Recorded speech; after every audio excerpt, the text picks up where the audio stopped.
Alors le cours d'aujourd'hui c'est sur la prière. On va le faire alors pour le succès de Shmuel Ben Bariaz Lata de la part de Myriam Behar, pour la clarté, la santé, le Zivut Agun de Chana Bat Alta Orsi, offert par Myriam Behar, pour la Refoua Shilema de Yitzhak Ben Esther Sarah, pour la Refoua Shilema de Eliaou Chaim Manavi Ben Chita Esther, pour la Refoua Shilema de Julien Yehuda Ben Esther, Tzipora Monique Bat Yosef, Leilou Nishmat Bat Nelly Sarah, pour la Refoua Shilema de Adel Miriam Bat Michalalia, Leilou Nishmat Mesad Asher Ben Lydia Chaya Rachel, Michal Fibi Bat Simcha et Alexandra Esther Bat Patricia Luna. Donc le cours d'aujourd'hui c'était la prière. On va faire un petit récap de la gratitude de la semaine dernière et on va créer un pont entre la prière, entre la gratitude et la prière.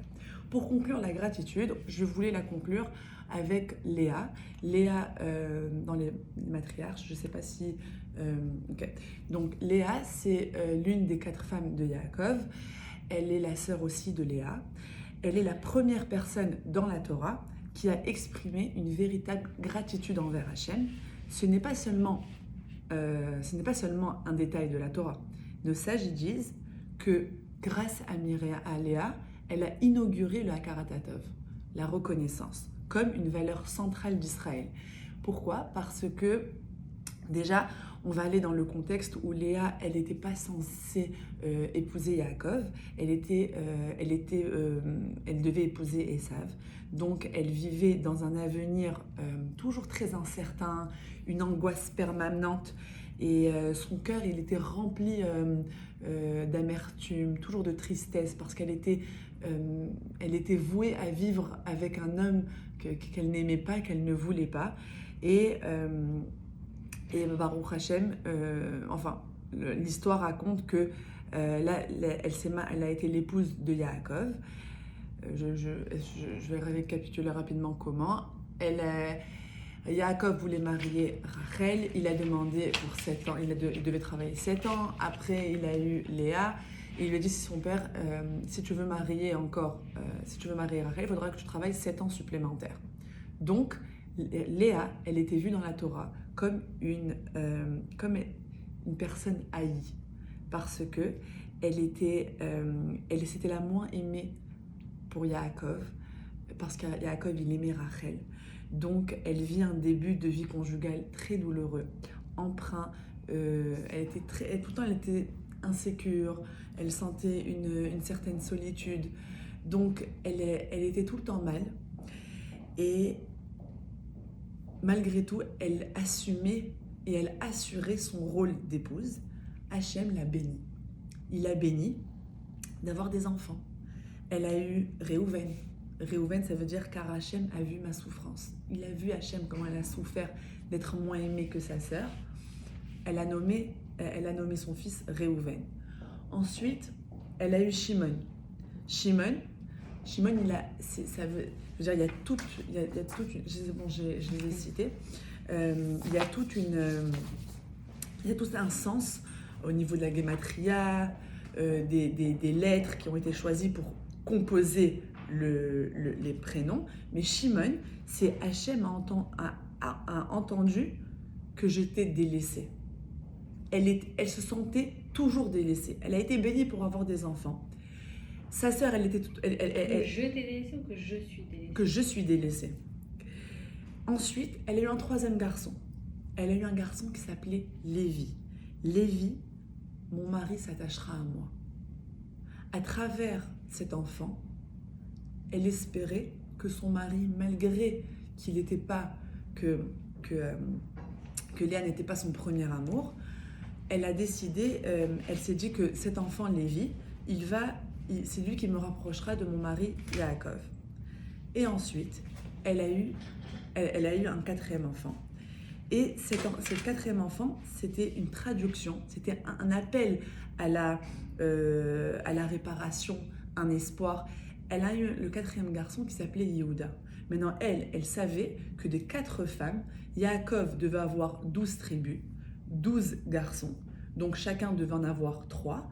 Elle a eu Reuven, Shimon, Lévi. Quand elle a eu sa 4e grossesse et qu'elle a vu qu'elle avait un garçon, elle a dit mais c'était pas dans les plans ça. Donc Hachem il m'a béni de quelque chose qui n'était pas dans les plans. La semaine dernière on a dit que la gratitude c'était réaliser, avoir la conscience qu'on a reçu quelque chose qu'on ne méritait pas. Donc quand tu as conscience que tu ne mérites pas mais que tu l'as quand même, ça veut dire que tu es dans un concept de gratitude. Je te remercie pour ce que tu m'as donné alors que ce n'était pas prévu. Et là, Hachem, il lui donne Yehuda. Yehuda, c'est la Hoda'a, le remerciement. Hachem, toi, tu avais des plans et tu avais des plans, tu as surpassé tes plans et tu m'as donné un garçon. Et ce garçon, c'était Yehuda. Donc, mais il y en a Yehuda. 2 autres, elle a 2 autres garçons. Non. Elle a eu des autres enfants, mais c'est pas les garçons. On va voir c'est quoi. Yehuda, c'est un nom révolutionnaire. La Torah, elle dit « 7 fois, je remercie Hachem ». Et elle appela son fils Yehuda pour lui rappeler que c'est mon signe de remerciement. Et Léa, dans la Torah, c'est la première qui a remercié Hachem et qui lui a exprimé explicitement une gratitude. Je te remercie Hachem parce que je suis consciente que ce que tu m'as donné ne faisait pas partie de tes plans divins. Tu t'es surpassé et tu me l'as donné. Donc aussi, on apprend que peu importe les plans divins, Hachem, il a la capacité d'aller au-dessus de la nature et de même nous donner ce qui n'était pas prévu dans notre décret à nous. Apam Odé et Hachem, 7 fois je remercie Hachem. Et le Midrash, il explique qu'avant Léa, personne donc n'avait exprimé explicitement de gratitude. Et Léa, il y a la prière. Il y avait Abraham Avinu, il avait créé le concept de la prière, il avait eu ce contact déjà avec Hachem, mais elle avait exprimé d'une façon publique, consciente. Elle était très consciente que c'était pas prévu pour elle. Maintenant, pourquoi elle remercie Hachem? Parce que en recevant le 4e, Léa, elle comprend qu'elle a reçu donc sa part, qui n'était pas logique. Et aussi, on apprend que la gratitude, elle naît de lorsqu'on reconnaît que ce qu'on a n'était pas notre droit. Elle voit cela comme un cadeau pur et aussi elle s'incline. Le fait qu'elle est consciente qu'elle a reçu un cadeau, alors elle a développé le caractère de l'humilité. Quand tu es gratifiant, tu es conscient, donc tu fais preuve d'humilité. Hachem, je sais que ça vient de toi. Personne ne me l'a donné. C'est pas un enfant, c'est pas un médecin qui est venu et qui me l'a injecté cet enfant. Je sais qu'il vient de toi, donc c'est une forme d'inclinaison. Maintenant, ce qui est très intéressant, c'est que aussi Yehuda, il vient de cette naissance, elle a créé un peu toute la force du peuple juif. D'ailleurs, un juif, on le dit Yehudi. Donc, c'est à travers ça que le peuple est né. Yehuda, c'est aussi un des ancêtres de David HaMelech, donc du Mashiach. Alors, grâce à la gratitude de Léa qui a eu Yehuda, grâce à la gratitude, on peut obtenir le Mashiach, en l'occurrence une Yeshua. Maintenant, Léa et la prière, il faut comprendre que Léa, elle avait 4 garçons, donc il y avait 3 autres femmes. Rachel, elle en avait qu'un seul. Elle avait Yosef. Quand elle est tombée enceinte la 5e fois, elle dit, mais il reste qu'un seul garçon pour finir les 12 tribus. Hachem, tu m'as déjà donné 4 garçons. Si tu me donnes un 5e, alors à ce moment-là, ça veut dire que ma sœur, elle aura eu moins que toutes les 4 femmes de Yaakov, alors que ma sœur, c'est celle qui est la plus aimée de Yaakov. Elle m'a donné Yaakov. Elle s'est effacée. Elle s'est annulée. Non seulement je l'ai devancée, je l'ai pris. Non seulement j'ai eu des enfants quand elle n'en avait pas. En plus, on était très proches, donc j'assistais à toutes ses souffrances. Et maintenant, tu m'infliges une souffrance que je vais devoir vivre devant elle, d'enfanter un 5e garçon, alors qu'elle n'en a que un. Elle a eu difficilement. Qu'est-ce qu'elle a fait? Elle s'est mise à prier. À prier. Et elle s'est dit, Hachem, tu as changé l'ordre des choses en me donnant Yehuda, un quatrième garçon que je ne devais pas avoir. Tu peux changer l'ordre des choses. J'ai un garçon maintenant, je veux que tu le transformes en fille. Et c'est ce qui s'est passé. Hachem a entendu sa prière. La grossesse du garçon s'est transformée en fille. D'ailleurs, elle a nommé Dina. Dina, ça vient de din, d'un jugement. Comme quoi Hachem, grâce à la prière, il peut changer un jugement céleste. Et Rachel, Baruch Hachem, a eu la chance de tomber enceinte de Binyamin. Donc ça montre à quel point la force de la prière, elle a un impact phénoménal. Et que c'est vrai qu'on peut se dire, ça c'est dans les temps de Léa, de Sarah, de Rivka. Aujourd'hui, si on s'adresse à Hachem, on ne peut pas voir des miracles dévoilés comme l'ouverture de la mer, en l'occurrence. Donc, ça nous décourage un peu de se mettre à prier parce qu'on sait que, de toute façon, Hachem, nous, on n'est pas Avraham Avinu, nous, on n'est pas Baba Salé, nous, on n'est pas Léa Imenu. Je veux dire, pourquoi on aura tellement d'importance? Et là, j'ai essayé de diviser la prière sous deux formes de catégories. Le cœur, il y a la prière du cœur et il y a la prière du devoir. Je vous dis, c'est écrit dans aucun livre, je ne suis pas rabbinite, c'est juste comment j'essaye de moi-même configurer le contexte, le thème. Et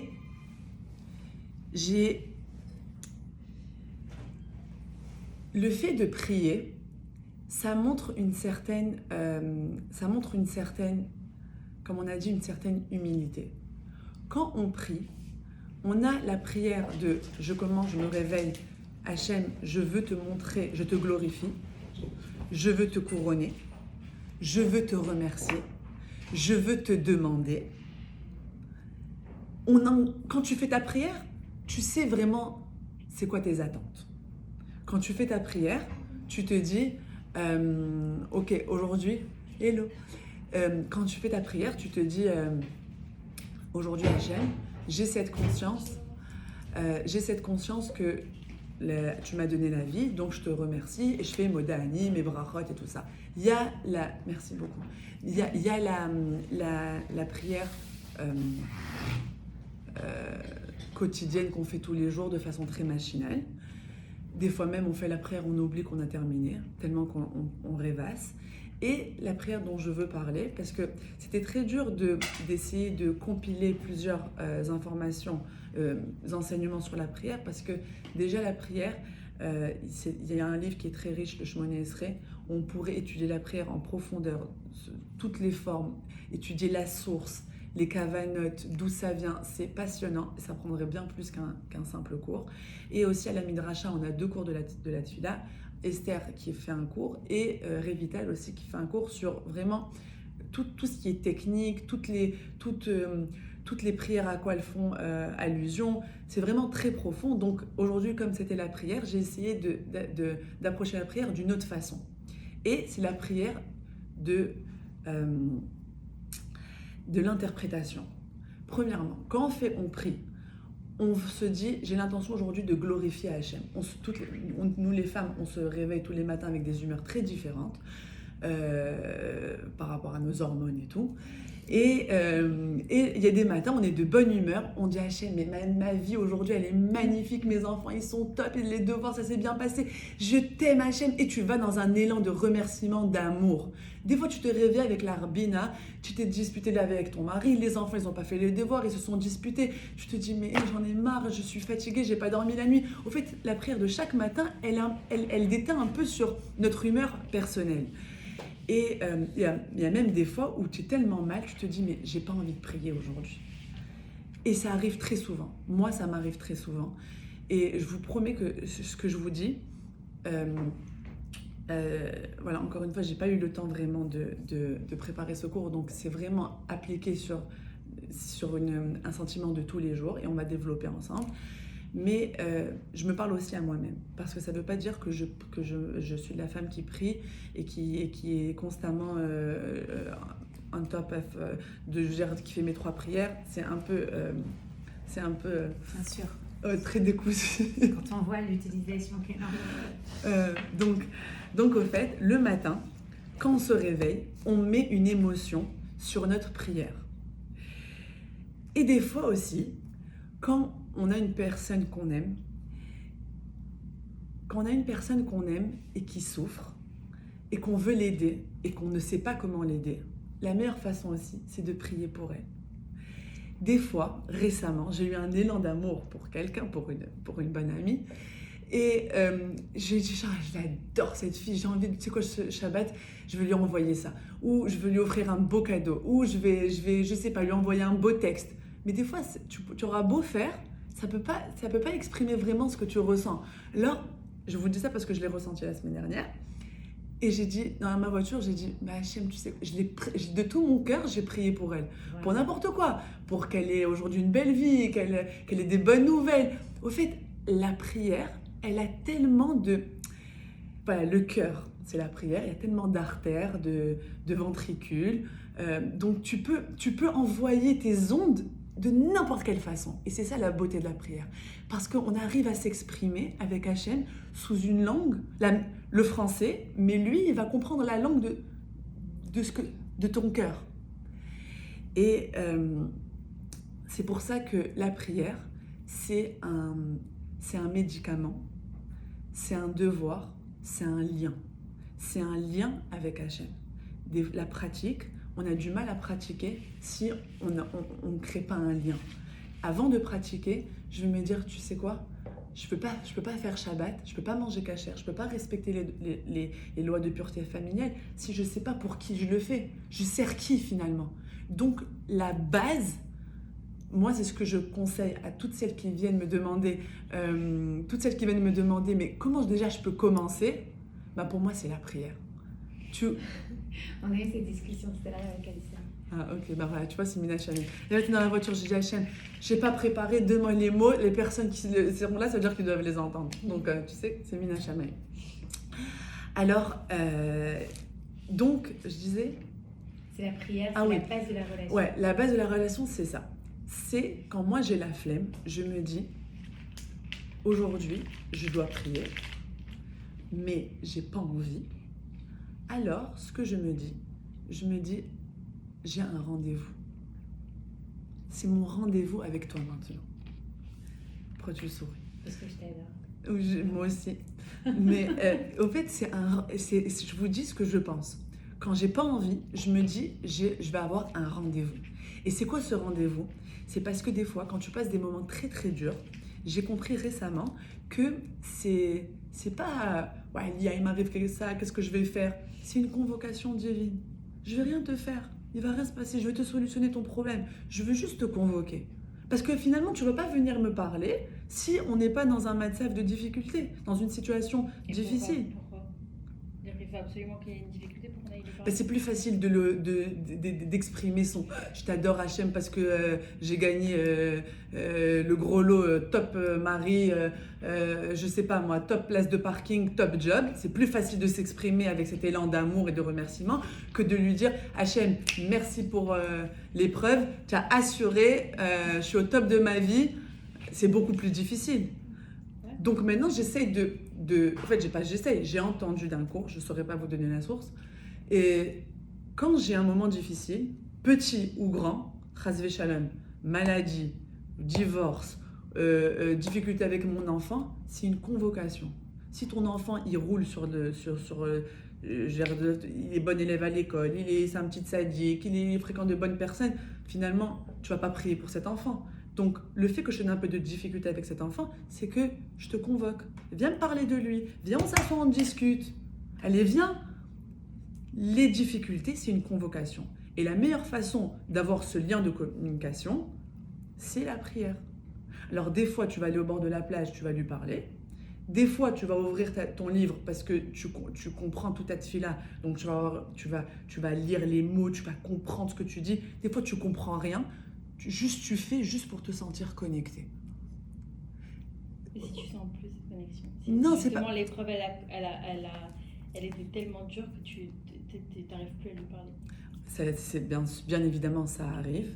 Et quand ça arrive, je fais pas Hitbodé doute. Parce que Hitbodé doute, c'est de lui parler avec ma langue, avec mes mots, mais j'arrive pas, j'ai même pas les mots qui sortent tellement que je suis en apnée de douleur.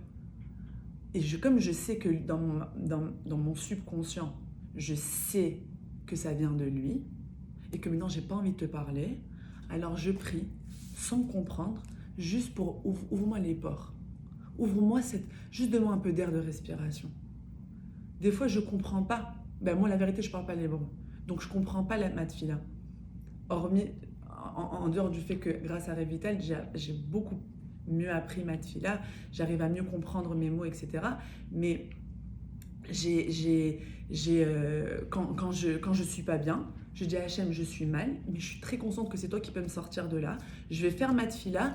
Au fait, je vois ça comme un trou. Quand tu es en apnée, tu n'arrives tellement pas à respirer, c'est un trou.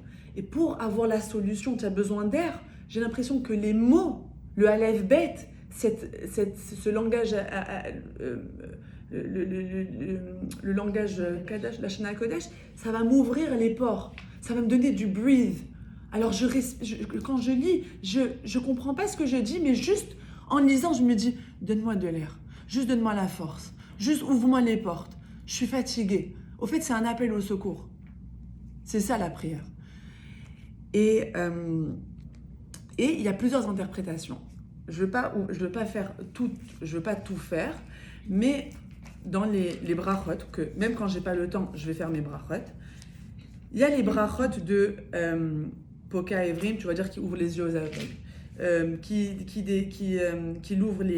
délivre les enchaînés, qui redresse ceux qui sont courbés. C'est très abstrait, mais comme nous, on n'est pas abstrait, on est très physique, on est très matériel, on veut comprendre. Alors si tu veux créer ce lien, il y a des tricks. Je vais personnaliser, c'est une personnalisation. Je vais personnaliser chaque brachot dans ma vie à moi. Par exemple, quelqu'un m'en veut à mourir pour quelque chose que je n'ai pas commis. Quand je vais dire Poka Evrim qui ouvre les yeux des aveugles, j'ai systématiquement ces gens dans ma tête. Hachem, ouvre-leur les yeux. Pour moi, ils sont aveugles. Quand tu dis délivre ceux qui sont enchaînés, ceux qui sont emprisonnés pas. Avant, on disait quand les otages ils étaient dans les tunnels, on pensait à eux quand on voulait qu'ils soient délivrés. Aujourd'hui, qui sont Baruch Hashem en liberté, quand je pense aux enchaînés, je pense aux personnes qui sont condamnées dans leurs problèmes. Ils pensent qu'ils sont en prison. Au fait, tu as la clé. On est des juifs, on a une Yeshua. Notre clé, c'est Hashem, c'est notre prière. Utilise la bonne clé. Ne pense pas que tu es isolé dans ta cage. Je ne vais pas sortir d'ici. Qui va me délivrer? Je me sens seule. Je ne sais pas, dans un contexte de mariage, une qui n'est pas mariée, qui est malheureuse dans son mariage, elle va dire il n'y a personne pour me comprendre. D'autres qui a perdu ses parents, mais sur qui je peux me tourner? Mon père, il n'est pas là pour me sortir des problèmes. Je veux dire, chacun, on vit sa propre prison. Que ce soit une prison émotionnelle, une prison physique, ou que Dieu préserve. Bon, je ne veux pas sortir des situations atroces, mais je suis sûre que ça existe. Des enfants qui sont maltraités, ou même pas. Allons dans un exemple très simple. Nous-mêmes, des fois, on est dans une situation difficile. Parlons d'argent. C'est commun à tout le monde. On prie tous toujours pour de la parnassa. Quand on se sent étouffé, on se sent enchaîné. J'arrive pas à faire cette dépense. Je suis un peu limitée dans mes dépenses, donc je peux pas réaliser mes projets. Je peux pas j'aimerais voyager pour honorer ma meilleure amie pour le mariage, mais je peux pas parce que je suis limitée dans mes. Au fait, on se sent toujours enchaîné. Donc quand on fait Matir Asurim, on pense à l'enchaînement personnel que nous on vit actuellement. Des fois, notre enfant, on ne sait pas ce qui lui passe dans sa tête. Elle a des réactions que je ne comprends pas. Elle mange comme ça sans. Elle a une émotion nerveuse que je suis incapable de déchiffrer, donc je ne peux même pas l'aider. Je me sens en tant que maman enchaînée parce que je veux la délivrer, mais je ne vois pas d'issue. Donc si c'est mon cas, en matière à sourire, je pensais à ça. Redresse ceux qui sont courbés. Les gens qui ont la tête par terre, dans la matérialité, qu'ils n'arrivent pas à voir la beauté de l'essentiel. Je pense à ça et je me dis, mais Hachem, redresse-les. Hop, la vie, c'est ça. Arrête avec de rester dans ton kécher. Donc chaque brachot, on peut l'interpréter de notre façon. Ces brachot, elles ont été écrites il y a des millénaires. C'est pas d'actualité. Et pour ceux qui aimeraient prier mais qui n'arrivent pas, c'est difficile de connecter avec un langage qu'on ne comprend pas. Donc, on a une imagination très riche, surtout nous les femmes, alors on peut très bien puiser cette force intérieure et d'éteindre cette fille-là sur notre vie. Et vraiment, des fois, même si notre situation elle ne change pas, le fait d'avoir eu ce contact et d'avoir mis en pratique notre problème sur la tfila qui est connectée à Hachem, j'ai l'impression déjà que ok, la journée, je vais trouver une solution. Maintenant, rien n'est sorti, rien n'a changé, mais juste mon énergie, elle est différente. Donc, ça, c'est pour donner un aperçu de toutes les interprétations que la tfila, elle peut avoir, de toutes les émotions où on peut appeler Hachem. C'est une façon aussi, quand on a la flemme, c'est une façon de se dire je t'aime, j'aime Hachem. Des fois, on ne lui dit pas parce qu'on le vit. Tu te réveilles le matin, tu le serres comme tous les jours. Je veux dire, bah, tu mets ton foulard sur la tête, tu mets tes collants, tu embrasses la maison avant de sortir, tu envoies un texte. Je veux dire, tu fais toujours un petit truc qui fait que, en vrai, c'est pour Hachem que tu le fais. Donc, si j'ai la flemme de le faire, et là, je vais te montrer aujourd'hui que je t'aime. Si je ne veux pas tout faire, ben je fais un peu. Ma fille, ce matin, je la dépose et elle voit les bus de l'entrée. Elle me dit, maman, est-ce qu'on est très en retard? Est-ce qu'on est en retard? Par contre, je lui ai dit, on est très... Elle voyait qu'il n'y avait personne. Elle me dit, je pense que tout le monde a commencé. Je lui ai dit, non, on est très, très à l'heure, donc il n'y a personne à l'école. Et c'est très rare dans mon cas. Donc, récemment, on est très à l'heure parce que je me réveille très tôt, voire je ne dors pas. Alors, quand j'ai vu que sa tête du rétroviseur, qu'elle n'était pas contente qu'on était très à l'heure, je lui ai dit, mais pourquoi? Tu n'es pas contente qu'on soit à l'heure? Elle fait, non, je sais pas. Je dis, pourquoi? Elle me dit, j'aime pas faire toute la tfila. C'est trop long. Et c'est fou parce qu'aujourd'hui, je parlais de ça. Je lui ai dit, mais au fait, en lui parlant, je me suis raisonnée à moi parce que je me sens mal à chaque fois que quand je fais ma tfila, pour moi, si j'ai pas tout fait, c'est comme si j'ai pas donné assez de temps. Aujourd'hui, ma journée, elle a été configurée de cette façon. C'est le temps que j'ai donné, mais c'est un temps de qualité parce que j'ai choisi de le donner. J'aurais pu dire, je peux pas maintenant. Et la vérité, c'est que le Yetzer Hara, quand on se met dans une condition de prière, il donne toujours, je sais pas, attends, je vais préparer ça, attends, je vais avant que j'oublie, je vais lui envoyer un texte pour commander, je vais faire ma commande de poisson, je vais préparer les boîtes à linge. Et à la fin, on est cumulé à ne pas la faire et on se sent mal. Et pourquoi? Et j'avais le temps, j'ai pas trouvé le temps. Et le Yetzer Hara, il est top pour ça, pour te faire sentir comme une zut. Que aujourd'hui peut-être, voilà, Hachem, il n'est pas fier de moi, tout ce qu'il me donne, et moi je me sens comme une. Tu vois, on sent pas qu'on a été productif.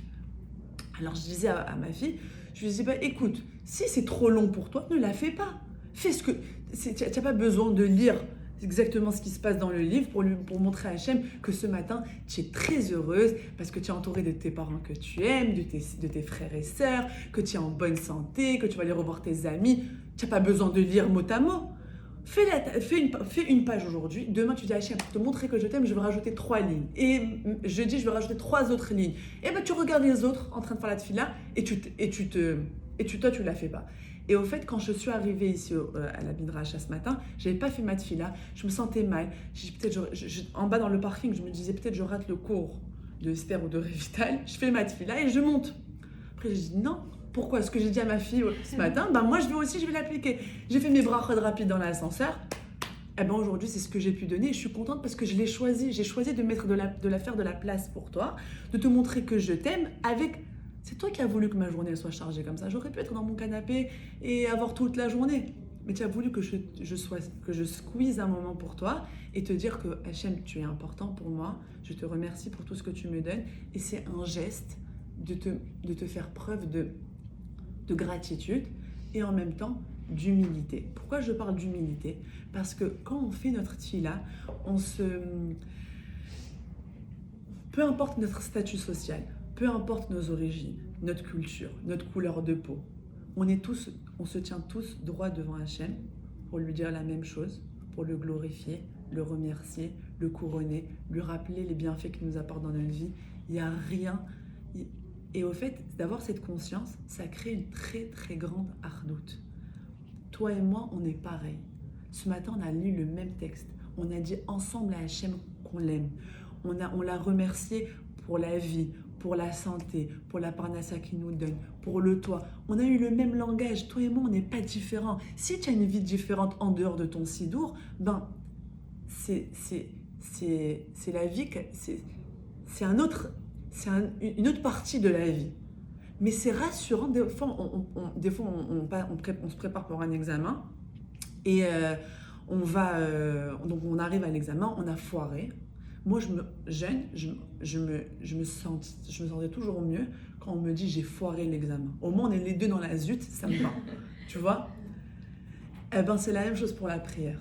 On a parlé le même langage. Toi et moi, on est un. On est la même chose. On est des sœurs. On parle au même papa. Il ne fera pas de différence entre toi et moi. Il va nous mettre dans des difficultés différentes parce qu'on a des caractères différents. Mais au fait, cet état d'esprit-là, il me rapproche de mes sœurs. Il me rapproche ça me fait rappeler qu'il n'y a pas de division, il n'y a pas de différence.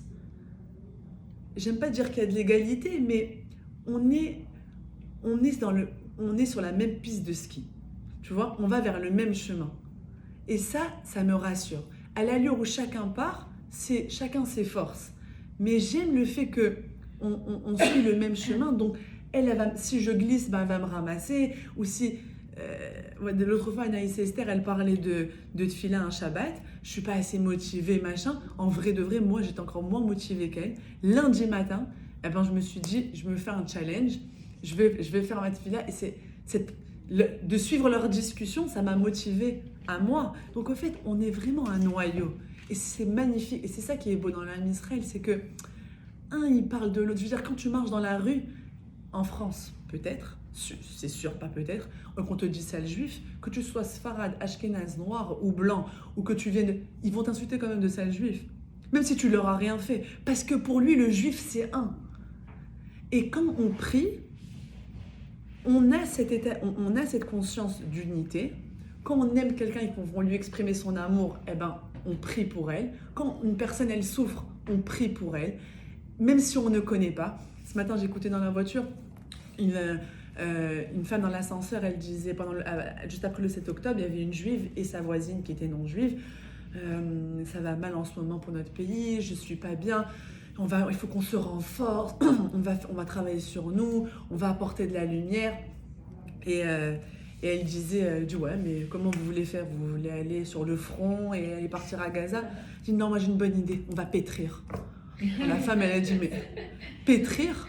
Genre, vous pensez que ça va faire quelque chose? Mais les gens, ils ne comprennent pas. Il n'y a que nous qui avons cette subtilité de se dire, mais oui, de pétrir. On unit les ingrédients, on unit une seule pâte, on montre à Hachem qu'on est unis, qu'on est un seul peuple. Et dans cette union, on va prier tous, on va faire la même bracha, on va te demander à toi un seul. C'est toujours un. Et c'est ça la beauté, de notre peuple. Et cette conscience, tous ces exemples que je vous donne, c'est juste avoir la conscience de quand on prie, à qui on s'adresse. Et des fois, on fait tout ça pour un seul. Mais c'est tellement beau. Je me sens privilégiée d'avoir été choisie dans ton peuple. Mais merci. Et quand on prie, le fait d'avoir cette conscience, ça crée ce lien. Le lien dont on parlait, le lien de la prière, de ce rendez-vous, de cette intimité entre lui et moi. De parler, même si des fois je ne comprends pas tous les mots, je te parle, je sais que tu es à côté. Au moins, le fait de dire Baruch Ata Hashem, même si je ne sais pas ce que c'est, ça veut dire que je sais que tu es à côté de moi, sur la chaise. Tu es là, tu es à côté. J'apporte une énergie positive, une présence divine. Je l'emmène autour de moi et je me sens des fois, tu te sens juste enlacé. Même si tu ne comprends pas, le fait d'avoir terminé, tu sens, ça y est, je suis là, t'inquiète pas. On sent un hug d'Hachem. Et aussi, la prière, des fois, c'est des personnes qui sont coléreuses. Je ne peux pas donner la pression souvent, mais je m'énerve très souvent et je travaille beaucoup sur ça. Le mois d'Elul, j'ai dit à mes filles, ce mois-ci, je prends sur moi, je ne vais pas m'énerver. Et je vois le haussement des sourcils de ma fille. J'étais tellement vexée, by the way, par son étonnement. Ça m'a motivée. Mais j'ai tenu, presque. Vers la fin, j'ai pas tenu. Mais j'ai quand même tenu une bonne partie. Et merci. Et une fois, j'étais vraiment au bout du rouleau. Je faisais les devoirs, j'arrivais plus. Je sentais que... Et après, non seulement que j'étais confrontée à elle, mais Hachem, des fois, quand tu prends des élans, des initiatives pour te renforcer, pour dire, allez, je vais te montrer, je veux me... Eh ben, Hachem, il te donne les pires des scénarios pour te tester. Le pire des scénarios.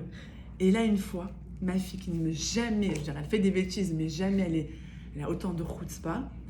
Elle a été violemment très chutzpanite. Et je sentais ma main de mère marocaine, mais comme ça, je vous promets que j'ai fait 3 pas en arrière. Je suis allée, il était sur ma table, j'ai ouvert, j'ai fait n'importe quel passouk de Tehillim, j'ai refermé, et tu m'auras pas. Waouh. Et je vous promets, non mais ça veut dire, non mais le bain c'était récent. Mais je vous parle parce qu'on parlait du livre, de l'après. C'est-à-dire que je comprends pas maintenant le passo que j'ai fait. Mais je sais constamment que je suis testée. Cet enfant, je suis pas là pour l'éduquer. Je sais qu'elle est venue avec les défauts pour m'éduquer à moi. Donc, c'est une question de conscience. Je sais que je vais être testée parce que j'ai pris sur moi la colère. Donc là, je suis testée sur la colère. Je vais pas le faire. Qu'est-ce que j'ai utilisé? Ma meilleure arme, c'était mon livre. C'est ça mon arme. Je ne suis pas connectée, mon arme, je vais faire ma Hamida. Je suis énervée, je veux résister, mon arme, c'est un passouk de Tehillim. Mon sidour, c'est mon arme. D'ailleurs, vu son état, j'en ai acheté d'autres. Mon mari veut m'en offrir d'autres. J'en ai eu d'autres. Mais quand je suis mal, eh ben, je reviens sur celui-là. Je me sens connectée qu'à ça. C'est vraiment mon doudou. Et des fois, je le prends avec moi dans la voiture, je sais que je ne vais pas prier. Et mon sac, il est lourd. Mais j'ai l'impression juste que c'est mon hug. Et la vérité, c'est que, Baruch Hashem, je reste très positive et je suis très bien entourée. Donc j'ai une grande Simchat Chaim et tout. Mais la majeure partie de mes dernières années ont été... Je sentais toujours mon cœur un peu... J'étais toujours constamment en train d'essayer de le reconstituer, de recoudre un peu des blessures. J'étais toujours un peu struggle. Et je vous promets que mon sidour, c'était vraiment mon pansement. Je sentais toujours Hachem à côté de moi. Et toutes les chutes, je savais que en fait, sa présence, c'était un rappel pour me dire, tu verras, tu auras mieux. Tu verras, tu gagneras plus. Tu verras, tu seras mieux accompagné. Tu verras, tu comprendras mieux. C'était mon rappel. Ça, c'est quand je vous ai parlé, quand j'ai commencé le cours, j'ai dit la prière, il est divisé entre le cœur et le devoir. Là, j'ai parlé du cœur. Et en parlant du devoir, je ne veux pas porter à confusion ou donner beaucoup de être dur, de culpabilité. Moi-même, je ne fais pas du tout ma prière. Mais je trouve que récemment, j'aime beaucoup la vérité, je suis les réseaux sociaux, je suis des choses que j'aime, les recettes, le sport, les cours de Torah, mais ça me fait perdre beaucoup de temps. Je regarde beaucoup, je suis à la salle d'attente, je vais plus être tentée de voir mon téléphone que d'ouvrir mon Tehillim. Donc, s'il y a une approche que j'aimerais bon, Baruch Hashem, je sais qu'il y a des ferventes de la prière, mais je ne sais pas qui va écouter ce cours.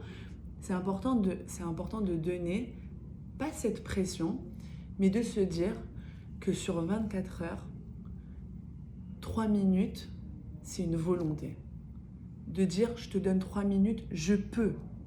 Aujourd'hui, on ne peut pas dire, j'ai plus le temps, ou j'ai raté ton appel. Mon mari m'a offert cette montre parce qu'il m'a dit, tu n'auras plus me dire que j'ai pas vu ton appel, tu vas me répondre, parce que au fait, je me sens traquée. Mais au fait, on peut plus On n'a plus le luxe de dire désolé, j'ai pas pu venir à ce rendez-vous parce que j'ai pas vu ton appel ou j'ai pas vu ton texte ou j'ai pas vu ton email. On est constamment connecté. De partout, on n'a plus de raison. Et aujourd'hui, je pense que on passe tout le monde. J'en croirais pas une personne qui dit qu'il passe pas par des moments difficiles ou qui vit pas des succès. Tout le monde a des beaux jours et des mauvais jours. On remercie ou on demande, ou on pleure, où on implore, où on couronne, où on glorifie, mais on doit faire. On doit se donner le temps, on doit se donner ce devoir, cette responsabilité de se dire « Hachem, tu m'as tellement donné, je me dois de te montrer que tu existes, de te faire de la place. » J'ai vu une story bête, si on prenait notre sidour à la place de mon téléphone, alors la fille elle prenait son sidour en ouvrant le frigidaire, en étant sur la toilette, ou en étant... Au fait, je casse pas du tout les réseaux sociaux parce que moi la première j'y suis dedans, mais je me parle à moi-même parce que je me raisonne de cette façon et je me dis franchement Michal, tu exagères parce que tu peux prendre une minute soit pour prier avec tes mots et j'encourage beaucoup le sidour parce que c'est un lien, c'est une connexion qui est primordiale dans notre avodat Hashem en tant que juive, en tant que maman, pour être à la hauteur de notre pas responsabilité, mais de notre mission avec nos enfants, avec nos maris, avec notre communauté. On a besoin d'être toujours branchés. On a tellement d'occasions d'être débranchés, de se donner des excuses. Je dois faire ça, je dois faire ça. On est tellement sollicités qu'on donne de moins en moins de l'espace, même si on ressent, même si physiquement on sert Hachem, même si on fait beaucoup de chesed publiquement, on fait beaucoup d'événements, on doit se donner cette rigueur personnelle et de se dire je dois prendre le temps parce que quand on donne de ce temps, on aime plus Hachem. Et quand on l'aime plus, on veut étudier. Et quand on étudie, on découvre les beautés de la Torah et on la diffuse. On la diffuse à nos enfants, à nos amis, aussi sur nous-mêmes. Donc on donne un exemple. La prière, c'est le plus grand véhicule aujourd'hui, de nos jours, pour montrer à Hachem qu'on est ses enfants.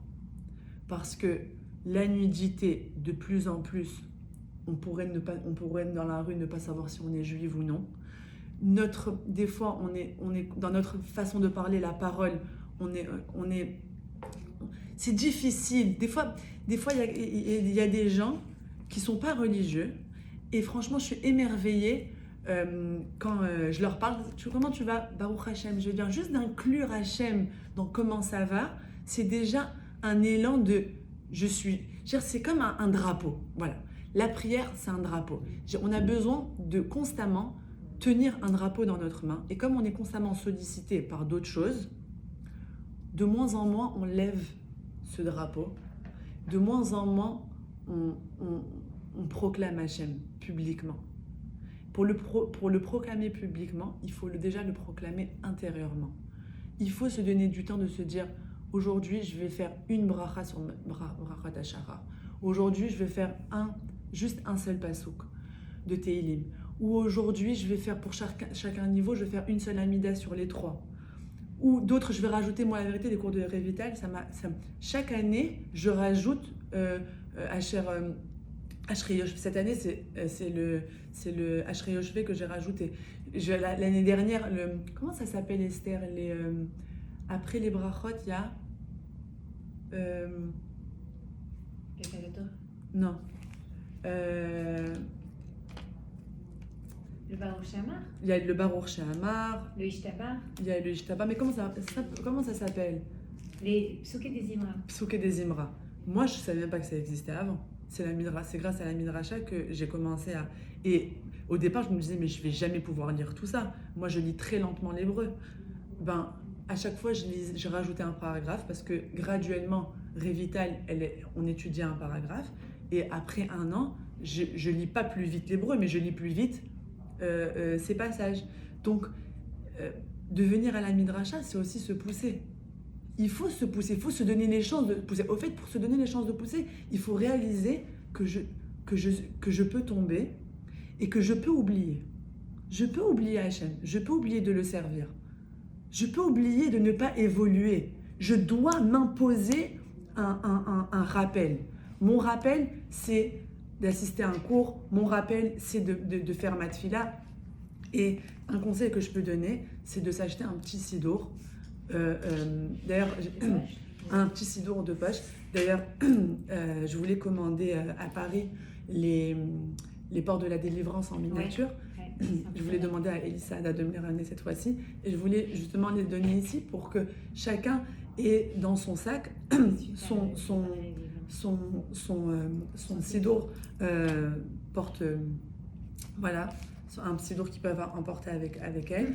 Et dans une salle d'attente, dire voilà, j'ai 20 minutes d'attente chez le dentiste, je prends 1 minute mon sidour et 20 minutes, je prends mon téléphone. Au fait, c'est vraiment de se donner les chances de se pousser. Et Baruch Hashem, aujourd'hui, il n'y a pas de raison. On est tous, je dirais, il y a la Midrasha, sur YouTube, il y a tellement de cours. Il faut se motiver et dire Hashem, je ne suis pas très motivée, moi je ne suis pas très prière, je ne lis pas très vite, mais j'ai besoin que tu me donnes les forces. Et ces forces, on a cette capacité. Surtout nous, la femme. D'ailleurs, on n'est pas régi par des horaires pour la prière parce que c'est vraiment en nous. Mais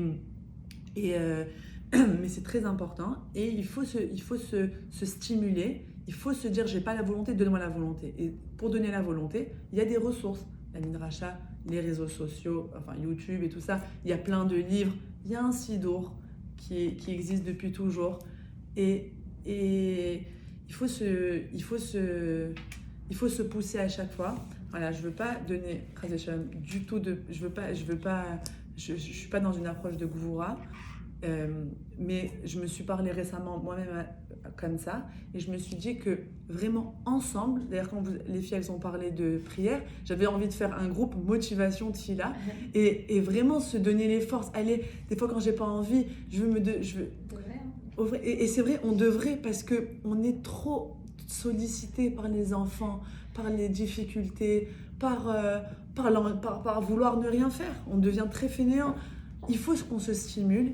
Et Baruch Hashem, on a toutes les ressources. Il faut prier pour pouvoir les utiliser. Merci beaucoup, Voilà. Michael, c'était formidable.